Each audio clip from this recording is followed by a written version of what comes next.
Lots of doo-wop. Doo-wop making a major resurgence in 1961, and it is all over. The Swing and Sound Survey of WABC, the week of April 18th, 1961.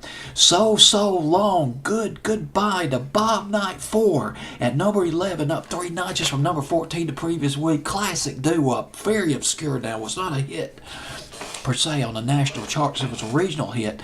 Bob Night 4 started out as their previous incarnation was the Bobby Dales back in the late 50s. The Bobby Dales was a 5-man group, but one of the guys in that group, his name was Charles Licata. He was drafted, and the Bobby Dales were down to 4 guys. They were introduced to a guy. He was the owner of Laurel Records. His name was Tony Sepe. It's S-E-P-E. Not sure how to pronounce his last name. Of Laurel Records. He was willing to give these guys a shot, but he wanted a new name for the quartet. Thus they became the Bob Night 4, and Goodbye,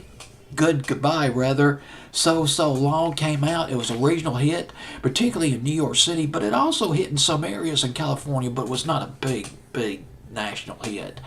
And their subsequent records on Laurel didn't do so well either. And the reason being was because airplay was divided up between their A sides and their B sides. So there may be some competition in different markets. One market may be playing the A side, another market may be playing the B side.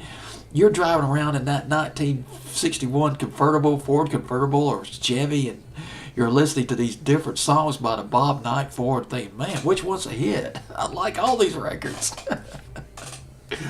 Now, here's an interesting thing, and I'm just going to go into this a little bit. Later on, the Bob Night 4 signed with the Jubilee record label. They did release some sides off the Jubilee record label, but they also recorded loads of demos for songwriters and artists who were associated with the Jubilee label. One of the songs that the Bob Night 4 demoed was Carmilla, a song that was written by Bob Nemser, who later became their manager.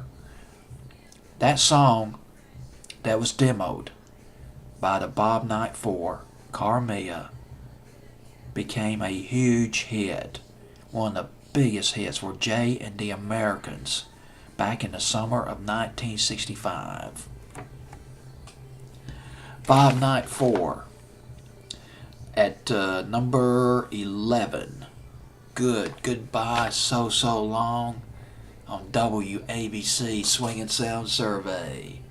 77 Music Radio, WABC.